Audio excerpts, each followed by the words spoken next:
Welcome to Biohacking with Brittany. I am so thankful that you're listening. This is a place where I get to express myself and just produce some creative content about holistic health and nutrition and biohacking. And I am a nutritionist and health fanatic, we'll say this time, and have been since I was probably 16 or so. And if you've listened to any of my personal health story episodes, you will know all about my journey getting to the point where I'm at today. And it's been a long one, but I've learned a lot and there's still so much to learn, which is just the craziest thing. Every single time I do a podcast episode and have a new guest on, it reminds me about how much there is that I actually don't know, that I don't understand, that I haven't done. And it's really exciting because one of my favorite things about biohacking is how it's so frontier and it's filled with these amazing early adopters and people with a growth mindset and everyone who's just trying these new modalities and technologies and different healing methods. And it's so cool. And so every time I get to bring on someone new, it's like, wow, this is a new way of doing this that I haven't heard of or I haven't tried. And yeah, it's just awesome because I learn a lot and I get to help other people learn a lot too, which is the whole point. So thank you for listening, each and every one of you. It means a lot. And I really do care. I read all of the reviews and I love talking to you guys on social media as well, especially Instagram, where I am most active. And yeah, it's good to be back. I took a couple weeks off. I was in Costa Rica, which is the first time I have traveled internationally since the pandemic started. Even since before then, I haven't traveled since July 2019 internationally. And it was crazy. It felt so surreal, getting onto the plane and being somewhere so different from my usual life. And it was very eye-opening and really good for the soul. So yeah, I did a lot of self-reflection, which is what I always do when I go on vacation and take time off. I do a lot of, I don't know, I wouldn't say deep thinking, but it's very kind of how do I get from A to B? Where do I want to be in a year? Where do I want to be in 6 months? What needs to change? Just all of those types of thoughts. And it's good because a lot of the time in our day-to-day lives, we actually don't have enough time and space for that type of thinking. But that thinking is really needed for moving forward and growing as a person, growing your career, all of these things. So I did a lot of self-reflection and I've been talking about it just briefly on Instagram. I created new affirmations and it actually came from a podcast I listened to with Sean Stevenson. I think that's what his name is. Yeah, it's called The Model Health Show. And he was talking with Bob Proctor, who has now passed away. And they were talking about this idea of basically Napoleon Hill's book, Think and Grow Rich. Basically this idea of your thoughts become your reality and your thoughts are so, so important. And so after listening to that podcast and in conjunction with another book that I was reading while on vacation, I kind of just saw a few pain points in my thoughts and things that I've been really struggling with. Not easy stuff, let me tell you. As aware as I am that my thoughts are not a representation of myself, it still doesn't make it easy to have positive thoughts all of the time and constructive thoughts, I guess. It's very easy to get into a negative headspace and be stressed out and not come from a place that's truly you. And so in reflection, I was okay, there's some things that I really want to change. There's things I want to change in my life and there's thoughts that I want to change that go directly hand in hand with the things that I actually want to change. And so I'm actually going to share my new affirmations because I think it's part of the healing journey is to share them. I'm not going to be sharing them on social media because my podcast world is much smaller than my social media world. So it's one of those things where it's how personal do you get on social media, So I have to be in the mood. Sometimes my captions are very vulnerable. And then sometimes I'm like, oh, this is my morning routine. And it's not vulnerable at all because I just can't put myself fully out there. But I'm going to share them with you because, again, like I think it's healing. And yeah, I said I would. So here we are. Okay. So the first one has to do with my sense of physical self. It's very practical, and I'm going to read it to you and then I'll explain it. So it says, it's going to sound cheesy, but I'm just going to say it anyway. I am incredibly toned and fit, and my body looks fantastic. I release excess weight. And so that came from a place of very much feeling self-conscious in the last couple of years about how my body looks and how it is. Why has it become such an issue for me? Probably because of social media and because of COVID and working at home online. I've become hyper aware of my body more than I did before.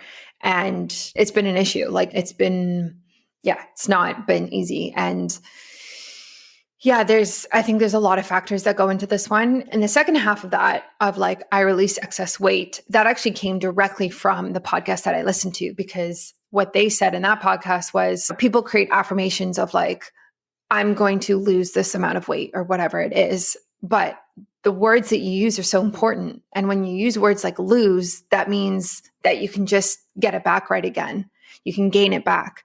So instead, it's like, I just release it. And when I say I release excess weight, like, yeah, I mean physically, to be honest, but there's also a emotional component to it for me. Like sometimes everything feels very heavy in life, and I would like to not lighten up, but like in a sense, lighten up, like just release these things that I've been holding on to so that it's complicated, but that's kind of where I'm at for that. I would like to be stronger in my body. I would like to be more flexible and like work on like more tangible things like that.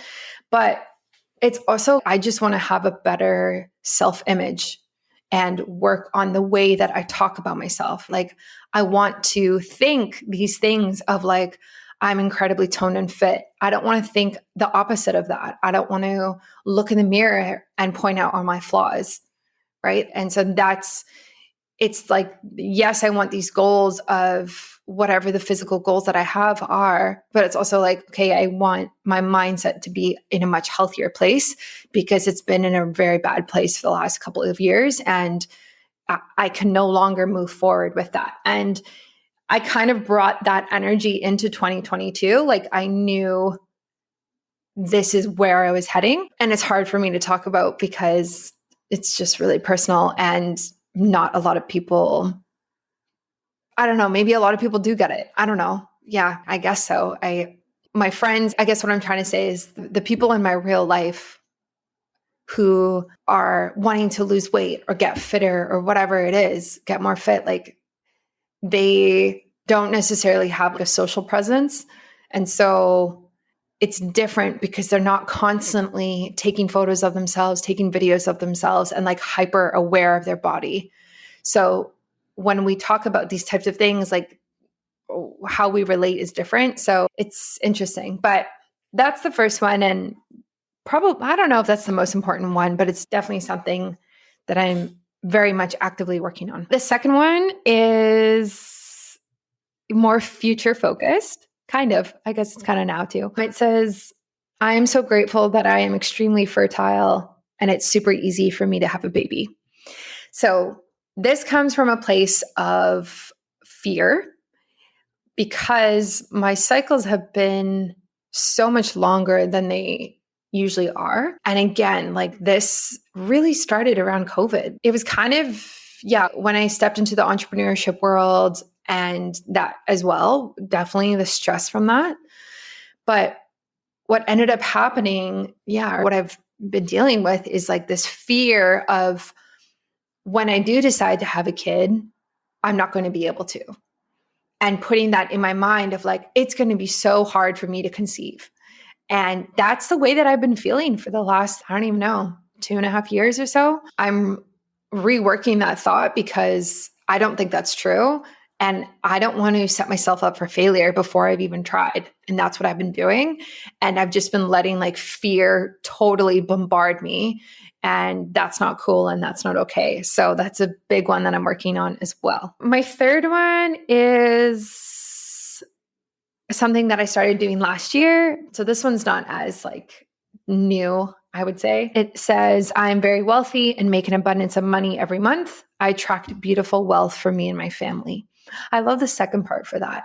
It's so interesting when you write affirmations like this because each one has such a different energy to it.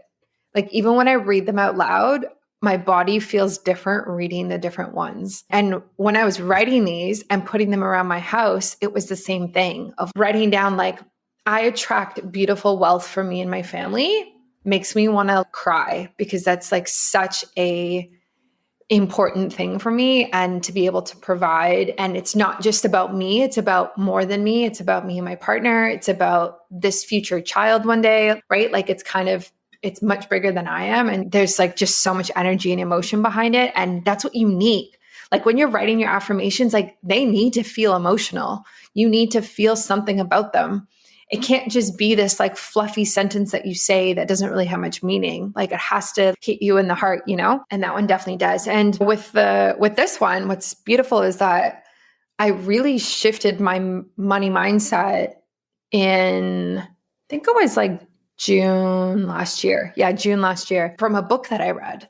And that book is called We Should All Be Millionaires. And every single female listening to this podcast should go get that book right now. It literally changed my life. It's fantastic. It's hands down one of the best books I've ever read. And one of the only books I've ever read that's actually changed my life. Yeah, that book. I can't even speak about it. It's so good. It's so, so good. I don't even want to give it away. But basically it's all about how females have been programmed to view and act and make decisions with money much different than men, and how this is impacting our decisions today and basically leaving us more broke than men. And it's going to blow your mind. It's going to blow your mind. Let me just tell you, after I read that book, I tripled my income the following month. Can you believe that? Like, what? Anyway, so that book was amazing for breaking down my money mindset. I had a lot of feelings of like, I'm not smart enough to earn this much money and I'm too young, or like I don't have enough education, or whatever these like things that I was confronting. And that totally broke that down. And so this current affirmation is about that and is just like solidifying that. And the last one is, I'm confident and successful in my career. I make the smartest decisions that truly benefit my career. This one is something that is very front of mind right now.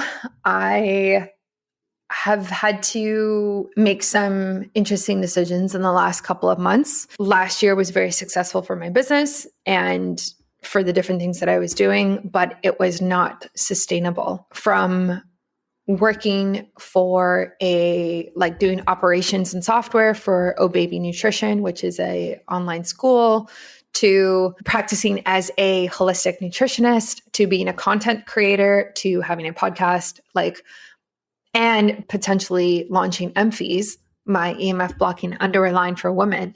It was just way too much, way, way too much.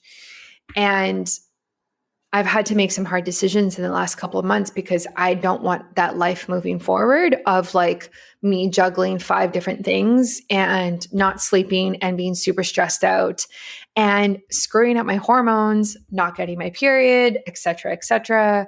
And I was like, I know where this is heading and it's burnout. And I'm not for that. As somebody who's very health conscious, I'm not for that. This affirmation comes from a place of, I need to trust the decisions that I make and know that I am making the best decision for myself. And regardless of other people's input, I can open one door and close another door, and that's my decision, and that's okay. And so really just leaning into myself and not being reliant on anybody else. And yeah, just listening to my gut and my intuition. Like, what do I actually like doing? What type of future do I want? Where do I want to go? What do I want to do? And so it's been hard to put that one into practice, but I know it's just time. I don't know. It's just time. Like, yeah, I can't say too much on this podcast about this right now because of who knows who's listening. So yeah, we're going to see. And it's something that I've been thinking a lot about, but it's definitely important. But I will say my podcast isn't going anywhere. My social media isn't going anywhere because these are the things that I've actually poured my heart and soul into and really love and care the most about. And I think I'm just really want to simplify things more. And so that's kind of the direction that I'm heading. And so thank you so much for just listening to me tell you my inner thoughts, which is easy to do to a microphone and not easy to do when you see that thousands of people have listened to this podcast episode. If you have any affirmation manifestation tips or recommendations, please message me on Instagram. I would love to hear that. As somebody who is very much trying to implement these in my life every day, multiple times a day, I really, really do care what you think. And if you have had success with a certain tip or anything that you do, like for example, somebody messaged me a couple days ago and they told me about this app called I Am. And it's an affirmations app. And it literally just like, you can write your own affirmations in it, or it has like ones that populate and you can decide like what type of topic they're on, whether it's on self-love or courage or inner peace or whatever it is. And it will populate them and it'll notify you, and you can decide how many times it notifies you a day. It goes to your Apple Watch. So you just constantly are seeing these beautiful affirmations like, I deserve the love that I put out into the world, or whatever it says. And so anything like that, I'm very much for right now because that's what I need. And that's what I feel like my soul is calling for. So if you have any other recommendations, please let me know. A couple of other things I did just on this note is, I guess I'll just tell you because I'm just sharing everything on this episode. It's really great. I drew a little picture of the things that I want in life and I taped it to the bottom of my monitor, and it's really cute. So it's the weight that I would like to be, which I'm not going to reveal. It's how much I want to make a month. I guess that's after tax. So after tax. And then it's a little stick person drawing of me, my partner, my future son, because I'm going to have a boy one day. I'm not pregnant, but one day, our dog Moose, and then the little sun. And it's just like something I look at literally all day, every day, because it's at the bottom of my screen. So that's kind of something that I've been doing. And I also wrote out these 4 affirmations and I taped them to my desk and I taped them to the inside of my closet because like I'm just in there all the time and I just want to see them. And I also taped them onto my laptop as well. So they're kind of everywhere. So I'm kind of going like full swing with this, but I'm very much like that type of person. And that's kind of what I want to do. Yeah, this was much more long-winded than I thought it was going to be, but thank you for listening. And this week we are talking with D.R.E.S.S, who is a holistic lifestyle medicine expert and a functional lab testing expert as well. And this was really cool because we really got into the nitty-gritty of where you study to be a nutritionist, which is interesting because obviously I'm a nutritionist and we kind of compared programs, but also what you're taught and what that looks like in practice. And a lot of what he has founded in his program, I actually was not taught in my program. So if you've ever considered studying nutrition, definitely listen to this episode because I learned a lot. And we actually also talk about a few different symptoms that come up a lot for people. So things like adrenal fatigue, headaches, coping with stress management as well. We talked about a bunch of things, and he's just a wealth of knowledge and was such a blessing to have on this podcast. So I will definitely link to his program in the show notes for you to check out, as well as a shout out to our sponsors for this week. As always, I love Sensate, and they are such a beautiful company to work with. I use their device around my neck when I need to kind of tap out and get more grounded and just get into my body more. It like sends vibrations through your vagus nerve and it really calms you down. And so they are one of my favorite biohacking devices, and I recommend them a lot. So definitely check them out. And also to the Shungite shop. I love Shungite. I'm staring at this beautiful black piece of Shungite. It's in like the shape of I want to say a prism, or maybe, yeah, I think a prism, or like a pyramid type of idea. And it helps with EMF, which we all know that I'm really into. So if you've ever considered getting some Shungite pieces for your home, like they're beautiful stones, or, jewelry as well, like I have a couple of their bracelets, the shungiteshop.com is like the best place to get it from. They ship everywhere, and they also just have such a wide selection. So they are my go-tos. And enjoy this episode. Feel free to leave a podcast review on Apple Podcasts, or even Spotify, I actually think is doing reviews now too. I would love to see what you say, and enjoy this one, and stay tuned for another episode next week. Welcome to another episode of Biohacking with Brittany. I am so thankful that you are joining me this week.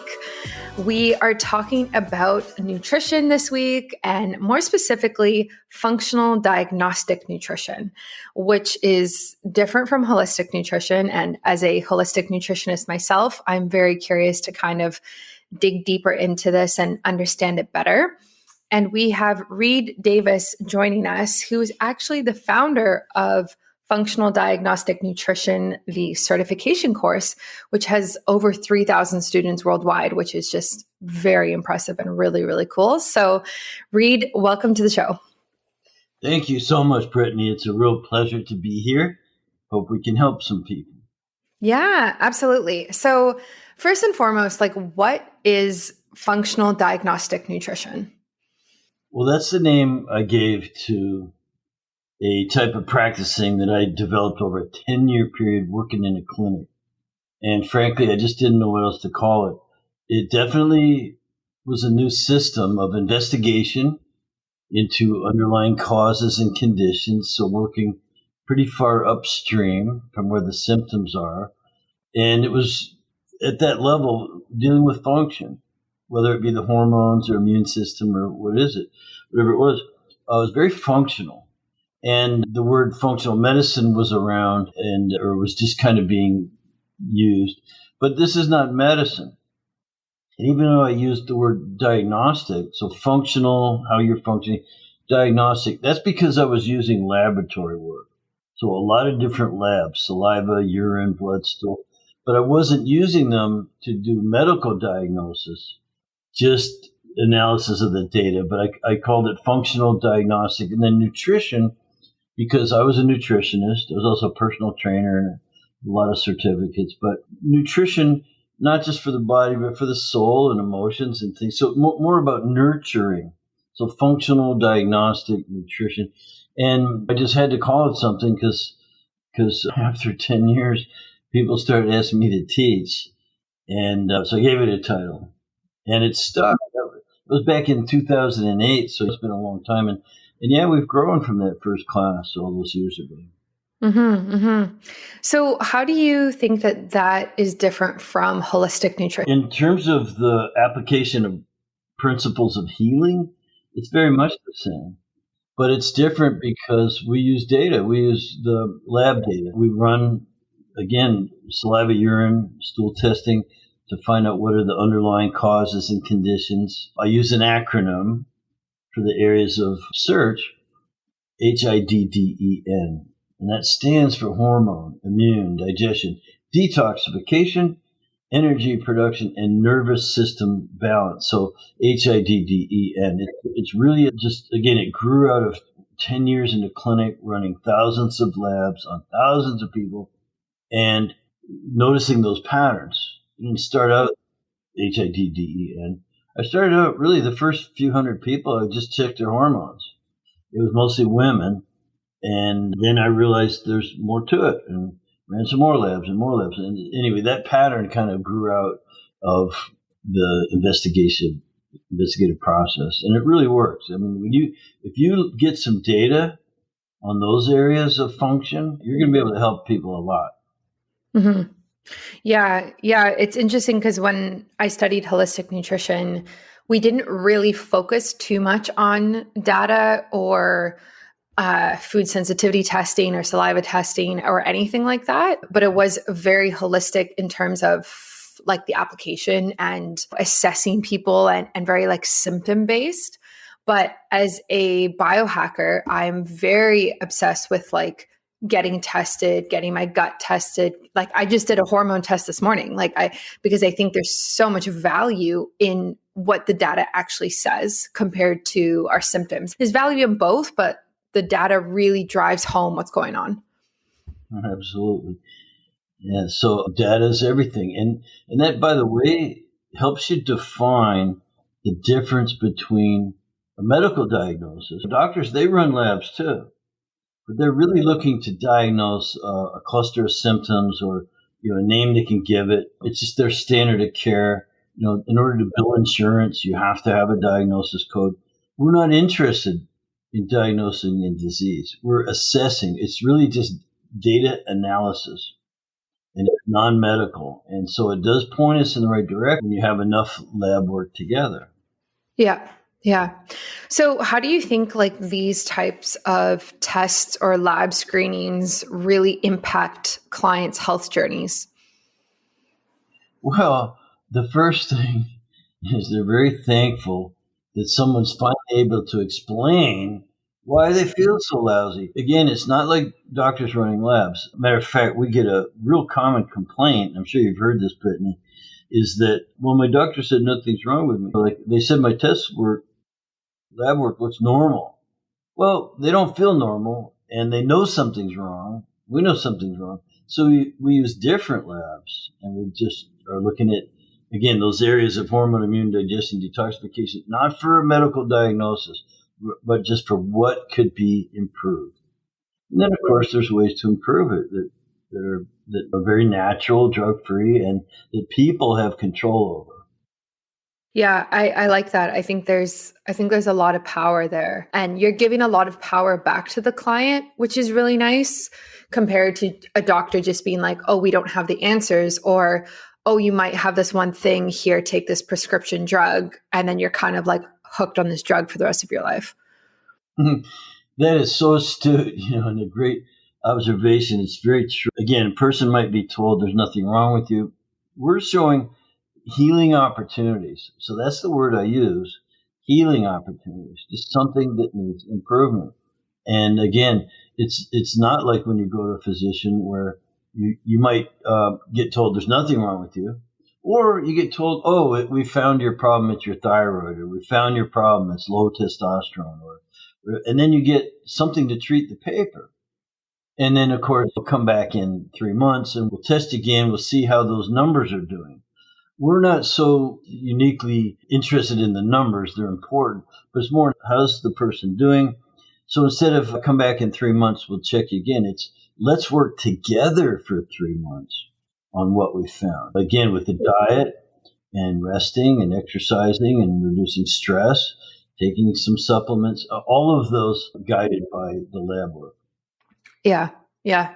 It's a very biohacky way of looking at it, actually, like to take the data and then make changes and then check again to see what's changed, right? That's the thing, is like when you do any of these tests, like it's so helpful to get the test done, but you have to retest. Like you have to check in to make sure that what you're doing is working and it's actually not making things worse. And it depends on the test, I guess, but you really do need more than one set of data. Yeah, well, some tests more than others. That's very true. Sometimes if you change your life and you start feeling miraculous, really good, and you can't believe the wonderful changes, more energy, better mood, clearer thinking, better sleep, libido, whatever it is, your quality of life is so high. Now, so certain tests, maybe the hormone, immune, we don't repeat those as much as you might think. But if you, let's say, and we always test for food sensitivities and for bacteria, pathogens, all the parasites, bacteria, fungus, virus, things like that. So those you want to retest. You got to make sure you get rid of the bug. I went on a cruise once, and I got really sick on it. And I'm a healthy guy. It's just something kicked my butt. Now, when I came back, I ran a test, found out I picked up some pretty nasty little things. And yeah, I definitely retested to make sure they were gone. Even though I felt better, I wanted to retest. So yeah, we'll retest. But back to your question, kind of what, how do clients respond, or what do they think about it? They're very happy that we were showing them why they feel lousy, especially when their doctor said it was nothing or said it was one thing and just treats the paper. But they are emancipated. They start to feel more of that control that you mentioned. You said power. And that's what got me motivated in the first place, Brittany.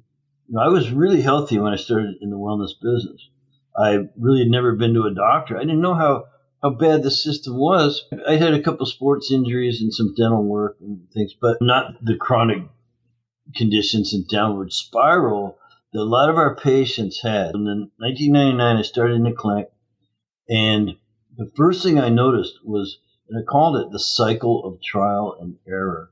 I could not believe that people had been to 6 or 8 or 10 different practitioners and weren't better yet. One day, I ride my motorcycle a lot. I live in Southern California. I have a motorcycle collection. I go out riding, and I love that freedom that you feel, and I'm out there really enjoying that. And I started thinking about the folks back at the office going, wow, what a ripoff. They don't have any control. They don't have any freedom.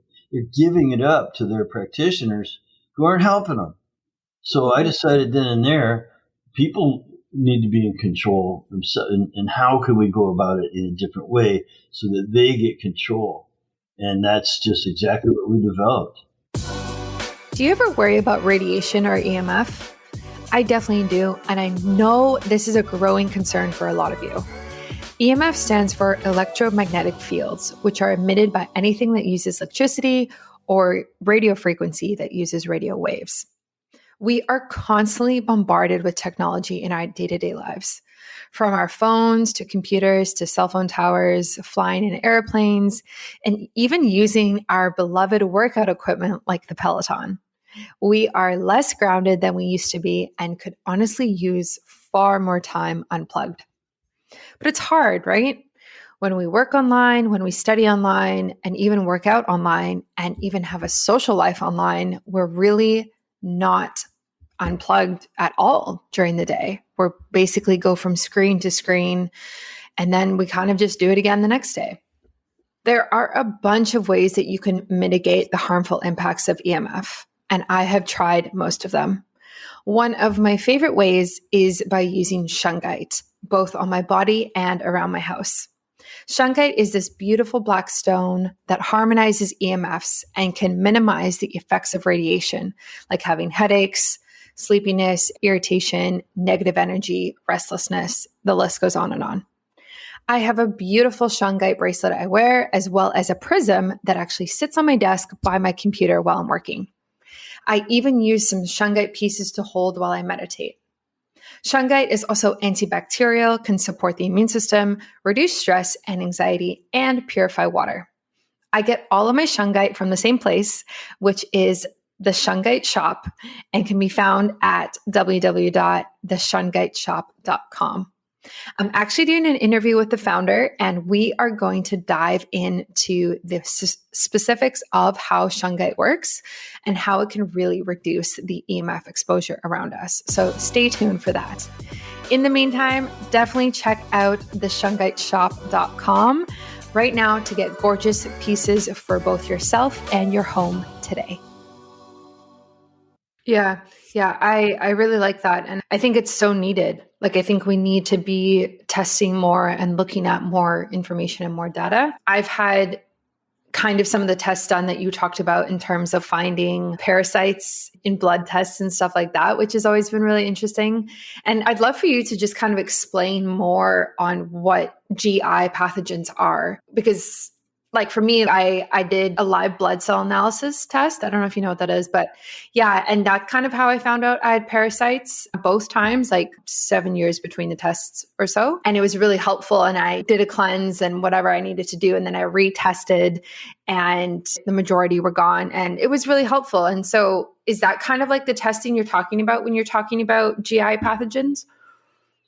Yes, and we often will use stool, not always blood, like you said. You can find things in the blood, but stool is where you'll find the eggs and like little body parts of these things and the antigen. And so there's different types of stool testing, there's culturing and all these different things, but we don't just run that because the problem with this modern medicine and even functional medicine and a lot of what people are doing, the access to labs is much better than it ever was, and that's a good thing. And yet people will say, oh, look, you have a parasite. It sounds like you have a parasite. You've got heartburn, gas, indigestion, bloating, diarrhea, constipation. There's something digestive sounding. And you say, you might have a parasite. And then you run a test, and sure enough, you find something. Well, I wouldn't pat myself on the back so hard as some people do, because we have a saying, the test report is not the problem. It's the result of the problem. So if you're going around with parasites and bacterial overgrowth, yeast overgrowth, and there's SIBO is kind of a fad, well, it's there for a reason. It's there because the host was susceptible to it. You probably had weak defense mechanisms built in. And so we don't just run, say, it sounds like a parasite, or it sounds like thyroid, or it sounds like testosterone. We run 5 labs on every person.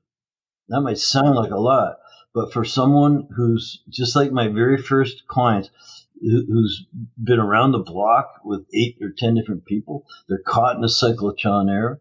Well, we want to be the last person that they need to see. So we're going to take a very comprehensive approach.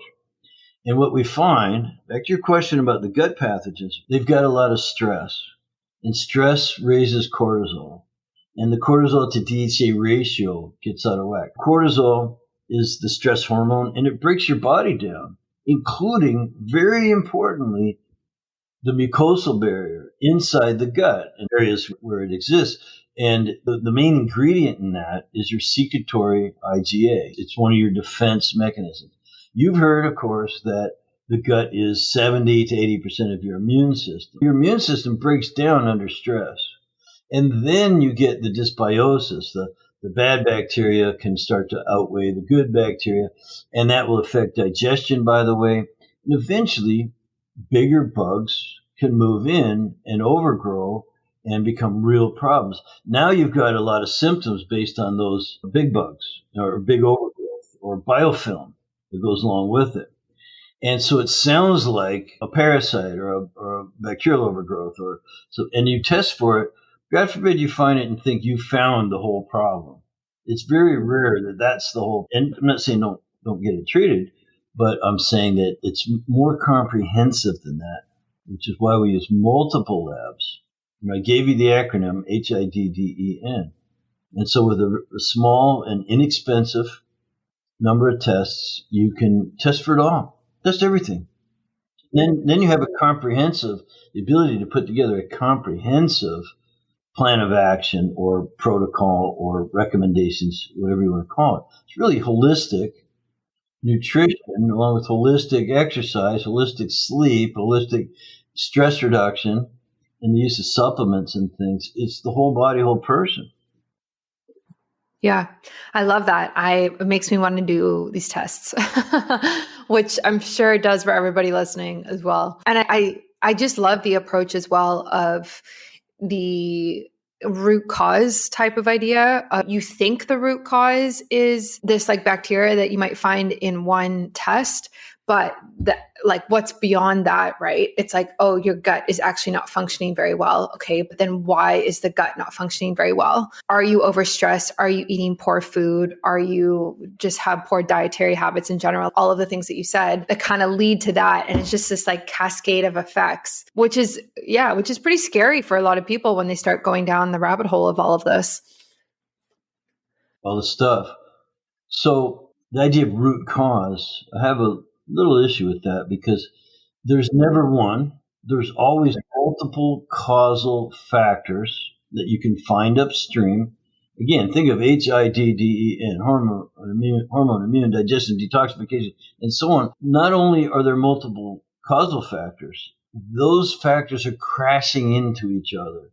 They're having an effect upon one another that is often and usually not singly measurable. So you've got to get a number of measurements, and then I call it connecting the dots. So it's where a physician might guess what test to run that test, and oh, look what I found. This is way out of range. So that's a dot, one of the dots. We look at multiple dots and connect them so we can give the person holistic recommendations, not just here's your pill, and treat that one dot. So it's really connecting the dots, and it's a whole different way of thinking. It is because it makes a lot of sense, right? If the approach to heal is holistic in nature, in terms of like, there's multiple things that you need to do and not just one thing, then why can't the original problem be holistic as well, in terms of it's your gut, it's this, it's that, and it has multiple points as well. And yeah, I think you're right. I think it's almost too simplistic to just narrow it down to one specific thing and then call it a day, right? Like, Brilliant. That's brilliant. Yeah, that's how it is. So I've given a lot of talks in my time, and even to groups of doctors. And look, there's nothing wrong with a medical approach when you have a medical problem. But when it's a lifestyle problem and it's accumulated, again, there's no one root cause. There's multiple. All those multiple causal factors are bumping into each other. And you end up with, here's the phrase I use, metabolic chaos. That's my one concern. First of all, I'm not a physician. You can't diagnose or treat anything specifically, or really anything. You just want to identify as many healing opportunities as possible. And I've never tested a person who didn't have multiple. Now, we've gotten lucky sometimes. Can I tell you a very quick story? So when I was early on doing this, remember, I came from a different field. I was an environmental paralegal and conservationist. I was saving the planet, air, birds, water, trees, bees. And I noticed how bad things were. And I started wondering about people. What about people? What about me? Sorry, so I didn't want anything sneaking up on me. And so I went to work in this clinic, changed careers a little bit, and the people were caught in a cycle of trial and error. And I realized very quickly that I didn't want to do medicine. I didn't want to just sell supplements. I wanted to really find out what was wrong. And I started running labs, even though I admit I didn't know much about what I was doing, just had access because of the doctors there let me do it. And so one lady came in and she was actually getting chiropractic treatment for neck issues. And she came in one day, she maybe on her fifth or sixth visit. I could tell she was depressed, just really down. And I get close to everybody, and I also was doing myofascial treatment, so I would give the patients myofascial, trigger point therapy, and then put a heat pack on them, and then the doctor would adjust them afterwards. And I was walking her back to the treatment room, and she said, I asked her what's wrong. She goes, it's this weight. I'm 40 pounds overweight, and it's been going on for a couple of years, and it's just really killing me. And me, the happy guy, well, okay, what are we going to do about that? And she said, there's nothing I could do. She's miserable. I'm on this medication for the hives, and I've been on this medication for the hives for 2 years, and I've gained 40 pounds, and it's just driving me nuts. And I went to the doctor the other day, she told me, and I told him this is just, I've had it, And according to her, he said, lady, you can be fat or you can have the hives. Take your pick. And it was a little bit shocking, but she said when I told him that was depressing, he said, well, I can write you a prescription for antidepressants if you want. And I could feel her pain, as I'm sure you can. And I said to her, well, why didn't you find out why you get the hives? And she looked at me, her neck snapped around so hard, Brittany, I thought she wouldn't need her chiropractic treatment. I mean, what? What do you mean? I said, well, we could run some tests and find out why you get the hives. And she just cutting to the, fast forward a little bit. After we got her test results back, it was only 9 days until she got off her medication. And then she was doing two things that she hadn't done in 2 years. Work out to the point of sweating or take a hot shower. Because even on the meds, she got taking hot showers or working out to sweat. And so it completely changed her life. Again, I was just learning, but I knew, wow, this testing thing is really amazing. And I can't tell you how many more sort of miracle cases we had. Some didn't work out so well.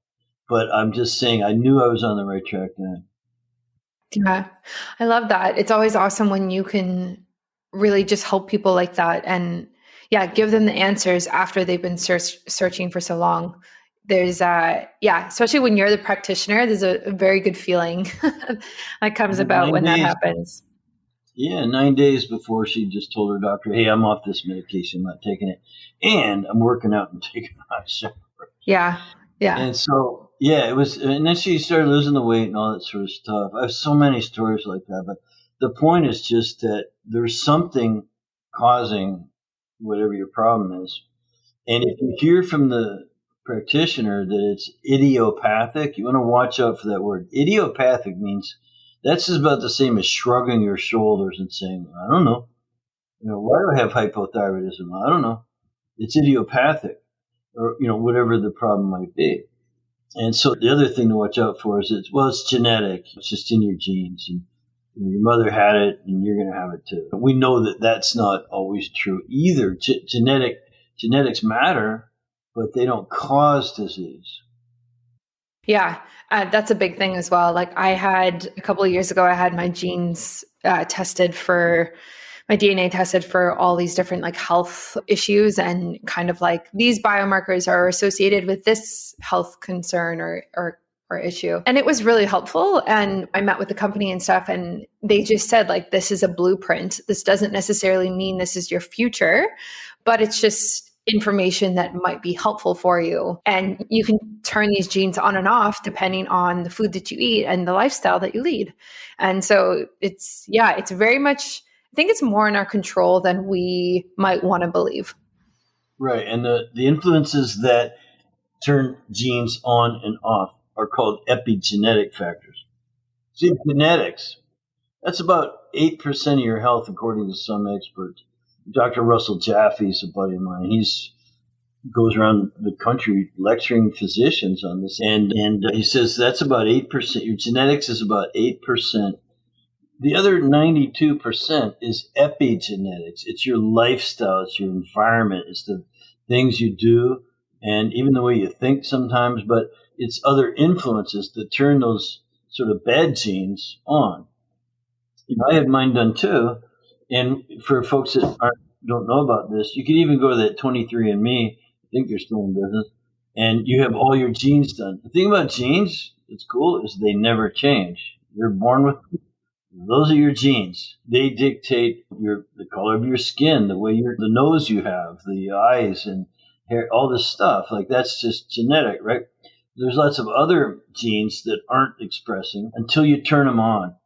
And so what you do is you get your genes tested and you get this report. It's all this data on all your genetic makeup.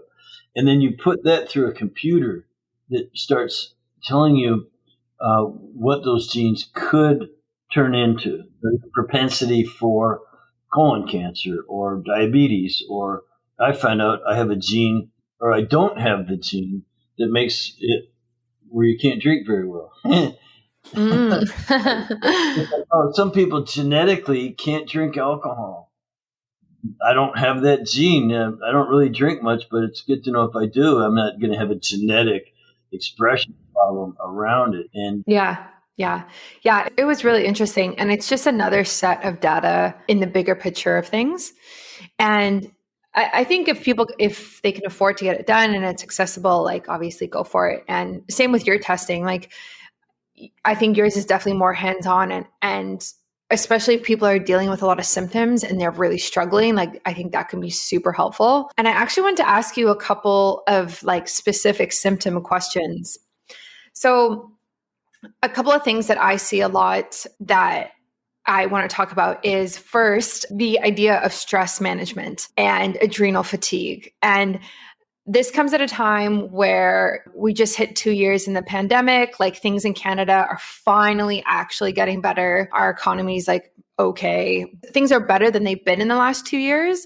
But I think the last 2 years have been so heavy on everybody, whether you're a parent or whatever job you have, or you're working from home for the first time. I just feel like everyone is way more stressed out than they used to be. And I don't know, like, does your data actually prove that and show that as well? Well, we do measure levels of stress levels and things, and we have stress reduction techniques, if you will, or just that's always part of the protocol. But I feel in everybody, the last couple of years has been rough. There's been a lot of additional stress. You have your normal stress. Well, now you have this. Oh, just another pandemic, you know. And so people got sent home. They lost their jobs. Now they get financial stress and strife, and that can cause relationship stress and strife. So what I did many years ago, matter of fact, one thing that inspired me was an article I read in 2001 in the Natural Healing magazine that we subscribed to at the office. It was an article on stress. And I read that it caused up to 80% of all doctor's visits, and that 50% of all disease could be related back to stress. So I started studying stress 20 years ago. And I've kind of just categorized it into three main areas. Again, there's other things you could say about stress, but for a clinician in the clinic, people come in and they have mental emotional stress. And when you say stress, most people think of bills to pay, or they're driving through bad traffic, or their boss is a jerk, or their spouse is something, kids are misbehaving. So we think of stress as mental emotional. But I learned pretty quickly that stress also includes physical trauma, things that happened even years ago in the past where you fall off a bicycle or a swing and it's still with you, the pain, the lack of range of motion and stiffness and trigger points. So you've got all this stuff going on related to trauma. So you got the mental emotional, you got the physical, and then there's all this chemical and biochemical stress that comes from the environment. And I've just told you, I've spent years in environmental law, and it's pretty rough out there. There's thousands and thousands of chemicals that are affecting us without you ever knowing it. And then the body itself produces toxins and chemicals. I call it the biochemicals. So there's this chemical and biochemical stress, the trauma and physical stress, and there's the mental emotional stress. And that might be oversimplifying, but it helps a clinician to look for things so that they can help a person reduce those stressors. And where the labs come in, because that's what I do. I teach a course in lab work. That's what I do. Lab work and natural protocols to fix everything. So person's in control. And the mental, emotional, physical, and chemical and biochemical stressors are not that hard to figure out when you have a system. And so stress reduction is a big part of the protocol. And as far as the measurement of it goes, I think that's what your question was, yeah, when you're under stress, your cortisol goes up for a while until it can't anymore. And then it starts to go down. Well, in the meantime, it's done all this damage breaking down your body. And now you're tired, fatigued, cloudy thinking, overweight, no libido. You don't feel like working out much for the most part. But your quality of life is definitely down. And your other hormones get out of balance. And then your immune system's affected. Now you can get sick more often. The biggest thing you could do for the pandemic is lower your risk of getting it or suffering badly from it. We all know that mostly old people were the ones who died, mostly. And so the younger people just simply have more resistance. They're just in better health. And so that's why they didn't die. Many still got sick, but the results are much better. So that's what we work on, is increasing health overall and lowering risk of anything, any of those kinds of stress.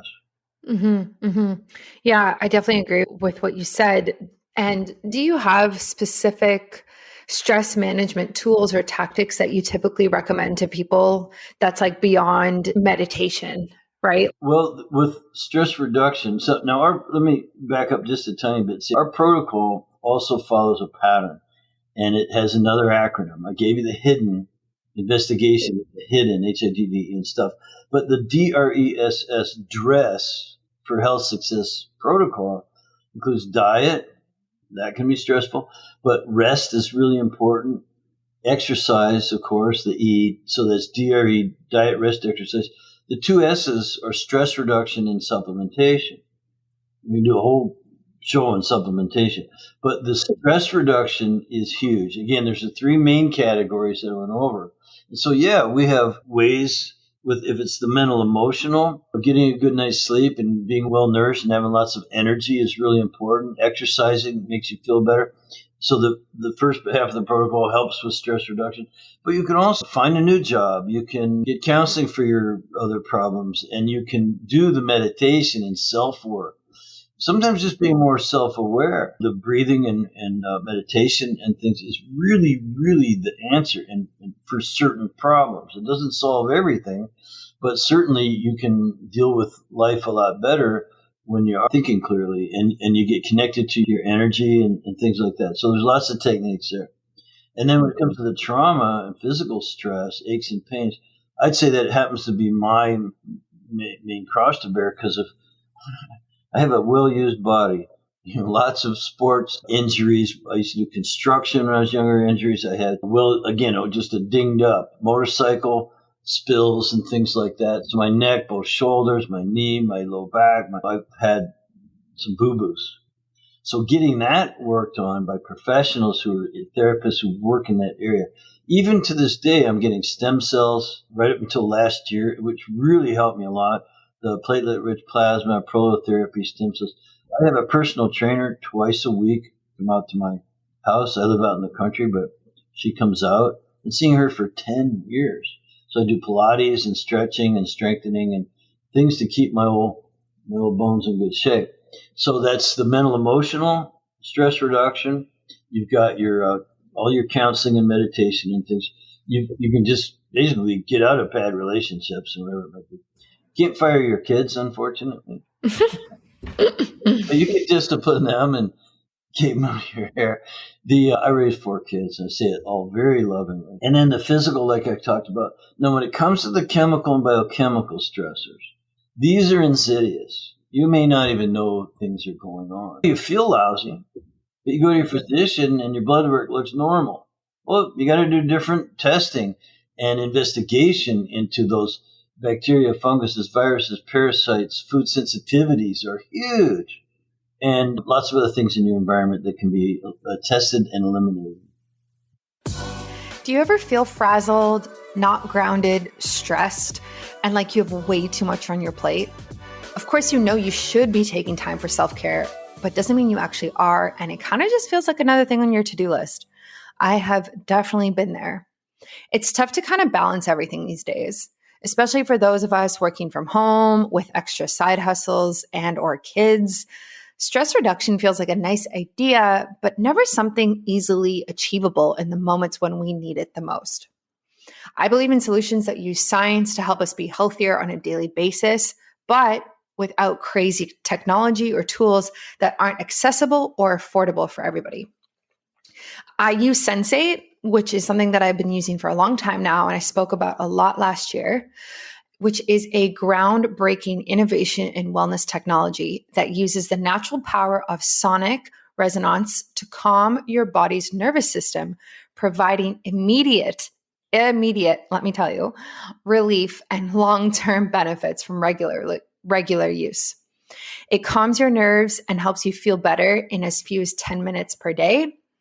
It improves stress resilience to help you cope with whatever life throws at you. And it increases heart rate variability, a known biomarker of health and longevity. This is so important because for many of us, our body's built-in stress management system is simply just an overdrive. Sensate's novel patented technology was designed to send infrasonic waves through the chest to reach the vagus nerve that sits deep in the core of our nervous system. By speaking to our body's command center, we can control how we respond to all the positive and negative things that we experience each day, which is just so cool and such an easy biohack to bring in every day.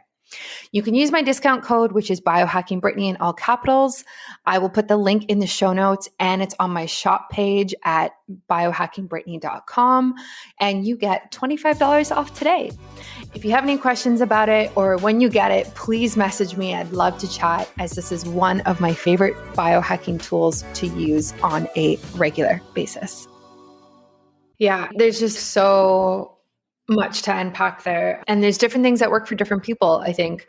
And I think people, and including myself, will sometimes just like overlook stress management. And it's kind of like this thing of, oh yeah, like I meditate or I do yoga once a week or whatever, but the rest of the time you're just like go, and you're actually super stressed out, but it's become your new normal that you actually don't even realize how stressed out you are until you go on like vacation, and then you're lying around on the beach for a week and your libido is super high and like you are in a super great mood because your stress is so low. And it's like this idea of like, how do we take that sense of like feeling grounded and happier and just more connected to ourselves when we're on vacation and apply it to our lives? It's a very difficult thing. And yeah, I just see so many people, including myself, who just can get so stressed out. And it's a tricky one to solve, I guess. Well, there's techniques, there's things that have been going on for millennia, centuries and centuries, that are good techniques. I understand you feel like you need to bring home a bag of the sand from the beach with you, sit next to it, and be in a different energy state. Well, that energy state you can achieve any time. I meditate every day, sometimes twice a day, sometimes 3 times. And it doesn't have to be for 20 minutes of sitting there cross-legged going home or any of that stuff.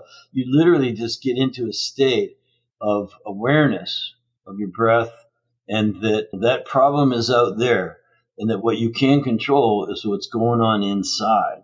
So this idea of self-awareness, what's going on, all that stuff is not you. Look, if you're having trouble with your body, you are not your body. You're in your body, but you're not your body. And if it's mental, emotional thoughts, these thoughts are driving you're not your thoughts either. You're not your mind. Those are just thoughts. And God knows they're crazy, and they're being influenced by all kinds of things in the environment, like TV. For God's sakes, don't watch TV. You're just going to have weird thoughts. And so you're not your body. You're not even your mind. You're you. You're something different that's more of an energy and something deeply connected to the intelligence that is in every cell in your body, the interplanetary systems, the way that flowers grow. There's an intelligence, and you can be aware of it. And you can do that on a moment's notice. Do it right now. Just take a breath and be aware that you're not your body or your mind. You're something else. And you can contemplate that. And it's very relaxing, very stress-free. You'll start to feel that you have more energy, and you can practice it and do it sort of more and more, and for shorter periods of time. Yeah. I remember a few years ago when I had that realization of like, you're not yourself, and you're not your thoughts. And it was something like the average human has like 60,000 thoughts a day. And like, how can it be possible for every single thought to be an accurate representation of yourself? And it's not possible. And it's so freeing when you are able to put distance between you and your body and you and your mind. And it just kind of takes this like weight off your shoulders, right? Like it's like you said, it's very relaxing. Well, and you can practice it, especially if you want to go to bed. Look, if someone wants to, go on YouTube and look up sleep meditation and find a voice you like. There's different characters. There's this one Australian guy I like. He's real smart and he has a good voice. But you can find that. And there's the weird music playing in the background. It's just very relaxing. But they walk you through kind of a self-meditation. Like, okay, breathe and just be conscious of that. And then it gets into relax your shoulders, relax your jaw, relax your arms, they walk you through it and keep breathing. And then they'll it's almost like hypnosis, but man, you're asleep in 2 minutes. It really relaxes you. And the biggest reason I think is because it stops your brain from spinning and all the bullshit. Yeah, no kidding. No kidding. The other symptom that symptom that I wanted to talk about was headaches and migraines that people get. And it's front of mind for me because my partner, he has started getting them in the last 6 months. And so I've been trying to help him, and I don't really get them. So it's kind of out of my, when it's not as personal to you, you don't really know as much about it type of thing. So do you see this in your practice? And what do you think? Yeah, there's always something causing symptoms, not the problem. So the migraine is not the problem. Unfortunately, it's the result of the problem. And so this was I'll just tell you a quick sort of miracle story. Another thing happened. By the way, I've repeated this over and over and over again. And so my graduates, because we run labs. So a lady came to me and she was unable to afford any lab testing. Her complaint was migraines at least 5 days a week. She was in a dark room with a pillow over her head with agonizing migraines. And I said, look, I'll work for you for free, but you've got to come up with the money for the lab, a couple $100 or so. And because you got to have skin in the game. I can't do it totally for free. So we just ran one test, found out what some things she was sensitive to. And within just a couple weeks, I want to say a week and a half, she was down to just what she called ordinary headaches every couple of days, and aspirin took them away. Now, to me, that's not right. Some people start there and they don't want to have any headaches. But this lady went from 5 days a week in a dark room with a pillow over her head to just the occasional, quote unquote, regular headache periodically. She was able to go out, get a job. And so I stayed in touch with her. She wasn't a real client, but that's the kind of sort of miracle. And I've seen the exact same thing happen over and over again. I've got other migraine stories. And then the same thing with asthma, the same thing with the skin conditions, the same thing with very painful and debilitating joint aches and pains, muscle aches and pains, the old fibromyalgia kind of a thing, and chronic fatigue, and just on and on and on by running some labs, figuring out what is the stressor. Is it mental, emotional, trauma, and physical injury and things like that built up? Or is it something chemical, biochemical? So I've learned to sort of specialize in that chemical, biochemical stressors because that's where you run the labs. Yeah. It's interesting that there can be so many different stressors that actually cause the same symptom. Oh, wow. That's so smart. Yeah. People with the exact same symptoms have different causal factors, which is why, by the way, I can't guarantee looking forward that if someone comes in with migraines and I've helped a lot of people with migraines. Yes. But that doesn't mean you're going to help the next one. Their causal factors can be different. Now you learn clinically to get pretty smart about these things, and you always run all your labs, but then you can give them things to do. Again, change their diet, their rest habits and sleep and relaxation and things. Their exercise. You can't be healthy if you don't exercise, and it's not always the more the better. It's the right exercise for you. Stress reduction comes in at least those three forms, and then supplementation can be very, very helpful when you're doing those other things right. If you're not going to make up for bad behavior with supplements, not very much. Oh, yeah, absolutely. People who go out and buy supplements and don't have their diet right or aren't exercising or just living this very unhealthy lifestyle, but they're taking supplements. It's no, it doesn't work like that. Yeah. Yeah. You should be taking supplements. First of all, food just doesn't have enough nutrition in it. Even if you're eating organic, that's good to avoid the pesticides and herbicides and chemicals, but it doesn't have enough nutrition in it. It doesn't have all the vitamins and minerals, essential fatty acids, trace elements, antioxidants, and things. It's really good to supplement if you run the labs, find out what you really need. Absolutely. So if people are interested in working with one of your graduates, how can they do that? We have a website, and I'm going to give it to you. It's a little bit long, and it's functionaldiagnosticnutrition.com/Brittany. So yeah, we'd like to, gauge if your audience likes us or not. And so if you would please go to functionaldiagnosticnutrition.com. I couldn't think of a longer name.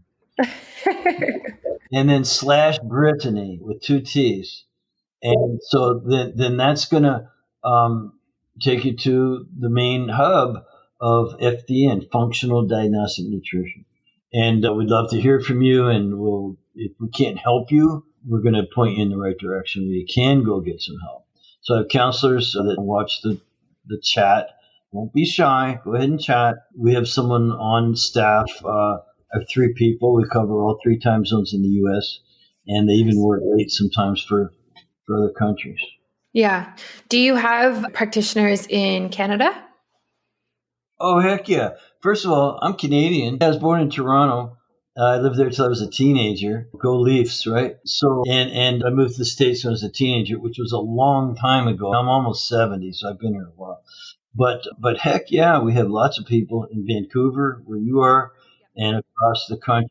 Matter of fact, one of our labs that we love is in Toronto. And is managed by a good friend of mine, a research scientist who actually lives in Ottawa, your capital. And so it's very, very connected to Canada. And the good thing about Canada is you can do this all from there. Like Canadians are used to going to the U.S. for some of them in health needs, and so it's kind of a natural. But we're in Australia and New Zealand and England and parts of Europe and all over the place. Sweet.